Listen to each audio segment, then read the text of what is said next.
Welcome to the Dog Liaison Podcast. I'm your host, Jenna. On this podcast, we are taking on the dog training industry and deconstructing what it means to train a dog.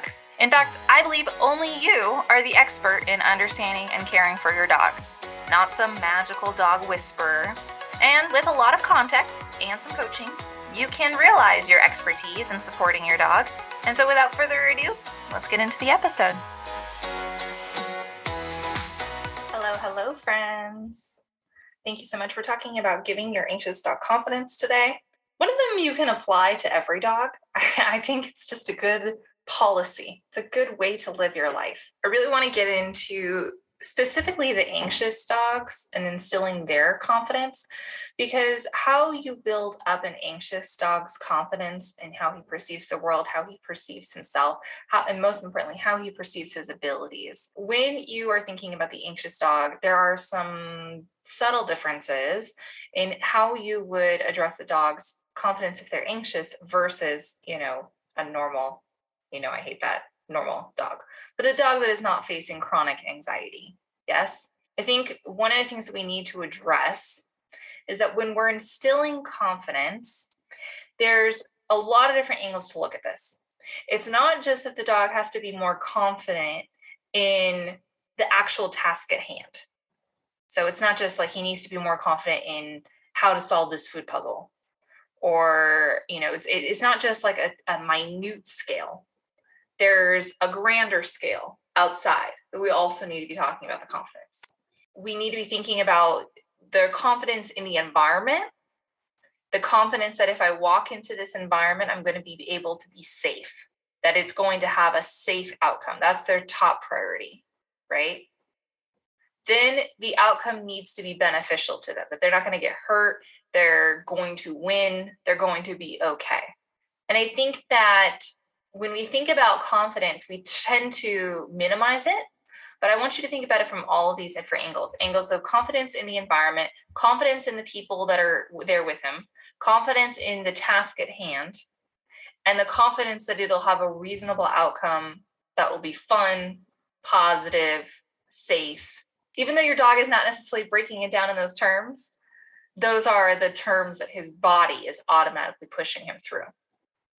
When you have a highly anxious dog, a dog who he's very protective of himself, and he is less likely to engage with something if he doesn't know exactly what the outcome is going to be. The unknown variables is very nerve-wracking. So when you have an anxious dog, they want to know what the outcome is. Here's the trick with this. If you have too much success rate, it's actually starting to dissipate from its enrichment. So here's the first principle I want you guys to be thinking about, okay? We're going to break all this down and apply it to anxious dogs. But on a grander scale, here's a principle that I need you to memorize. When we're thinking about enrichment, the dog doesn't always have to succeed in order for it to be fun. In fact, many times the failure is equally as fun, if not more fun and more enriching than it would have been if the dog succeeded at the task. And you want to think about it in terms of predatory motor patterns. So in terms of their ability to catch food or catch resources. Do you know that when animals try to hunt for food, they're usually only successful like 20 to 50% of the time? The vast majority of times that animals, including dogs, are hunting for food, they fail. Do you think they don't like it? Because you might be thinking to yourself, man, if I only had a 50% success rate, that's not something I would be really, really fun with. But the act of hunting, the act of chasing down the food, the act of problem solving, the act of engaging with the task is the reinforcing part. That is the fun. So ironically, when we're thinking about giving our dog enrichment opportunities, it's not always about having the dog succeed. Now, here's where we need to transition to thinking about our anxious kids, though, because they tend to get very up in their feelings. And if they fail once, if they try something and it has a negative outcome, whereas like, especially if something bad happened, they got hurt, they fell, they got scared, whatever, especially if something like truly bad happened, they're far less likely to try again, for sure. But one of the things that happens is they're going to start analyzing. They're going to start to go, what is the likelihood that I'm going to succeed at this? Now, in the science world, we call this resource guarding potential, or RGP. Okay, and resource guarding potential is basically, this is a really oversimplification. What I'm about to say is an oversimplification for the purpose of this conversation. Okay, like, oh my God, disclaimers on all of this. But it's sort of like, what is the likelihood that I will win this battle? When I'm confronted with an obstacle or with a challenge, particularly another individual, what is the likelihood that I would defeat them against this resource or for this resource? Okay. So it's this analysis that the body automatically does. The dogs aren't aware of it. They're not sitting around being like, do I think I can succeed in this obstacle? It's not like, they're not like literally analyzing it. It's something that their body is automatically doing for them, right? And their body is automatically analyzing the situation, going, what is the likelihood that I will succeed at this? And if a dog is highly anxious and they don't feel like they have a lot of success rate with this obstacle, they're far less likely to engage with it. This is one of the reasons why we see our anxious dogs unwilling to walk outside. And you could be thinking outside, you could be thinking, oh my God, there's toys out there, there's birds, there's scents, there's all of these wonderful things that are like doggy heaven. Why won't my dog walk outside? But your dog is looking at all of these obstacles that he doesn't believe his body can defeat. So what ends up happening is he would rather just disengage and crawl back inside the house and be like, nope, that's a hard no for me today, than to work through it and to problem solve. Because one of the things that confidence requires is the ability and the confidence to problem solve, right? The willingness to be like, I'll figure it out. And our anxious dogs need to have a higher success rate initially, in my opinion. This is just an opinion. There's no science on this. As far as I know, there's never been a study that actually examines how much confidence we need to instill in anxious dogs for them to become more confident. But in my opinion, when we first start off, I like to up the success rate way high. Like if a dog is given a task 10 times, I want them to be successful at least 9 of those, at least. But then as they start to become more confident with it, one of the things that you'll see is that they get faster with the task, or perhaps they even become less interested in the task because they're like, well, I win every time. I figured that puzzle out. It's not as fun anymore. Now, when you start to see kind of like that, it's okay, man, bring on the failure. Hey, my friend, what's been your favorite part of this episode so far? Send me a DM or email and let me know. I know we're a tiny but mighty community, which I love, but I'd also love to support as many guardians as we can. So it would really mean a lot to me if you shared this episode with a friend in need or posted about it on your IG stories. We'd really appreciate that. And now let's get back to the episode. That's the time to really throw some curveballs and be like, okay, now you're not going to succeed at this task every single time. Right? Maybe now I'm going to hide the food a little bit further down the hole, or maybe I'm going to get a little bit more creative with, where I position this toy or how I stuff the toy or whatever. I don't know. Right? Now is the time to really up the challenge a little bit so that the success rate isn't a given. And this goes back to the premise that dogs and animals in the universe are not conditioned, are not used to having 100% success rate with the vast majority of things. In fact, they're more likely to have a higher fail rate because that's just life in the wild, right? And so that doesn't necessarily mean that they can't get that dopamine kick, that they can't get that serotonin surge. It doesn't necessarily mean that it's not intrinsically enriching simply because they did not win the task. So when you're thinking about your confidence, okay, and instilling confidence in your dog, the first principle that you need to understand is that, in theory, your dog should be okay with failure.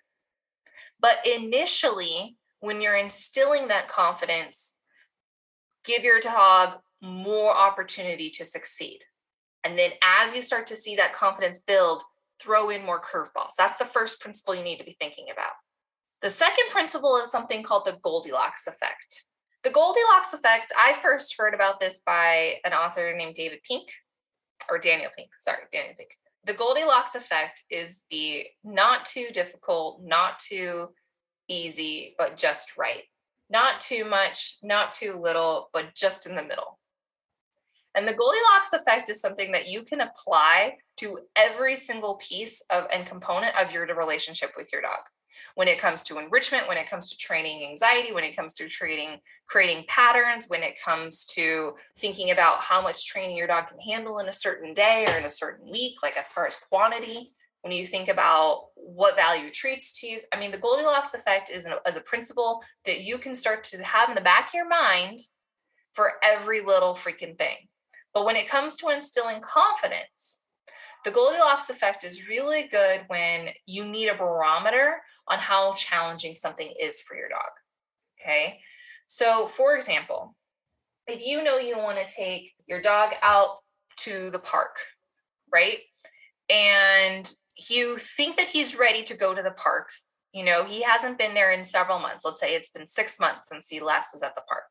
But you've been doing your behind the scenes training and you're like, I really think it's time. I think we can do a safari at the park, even if it's just for 5 minutes. It's time. Let's do this.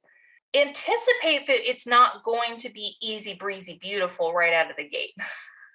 You don't go there anticipating that, like, well, I've done all the training, so as soon as I take Rover out of the car, he's just going to go bonkers and start smelling everything, and it's going to be fabulous, right? You wouldn't necessarily anticipate that it was going to be that easy.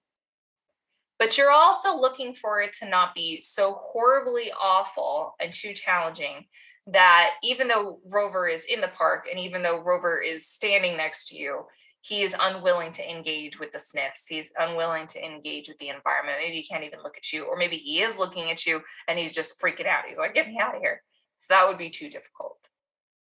But you're looking for that just in between. You're looking for indications that this is a challenge, because of course it is. You have an anxious dog who's at the park for the first time, but not so challenging that he's completely like frozen.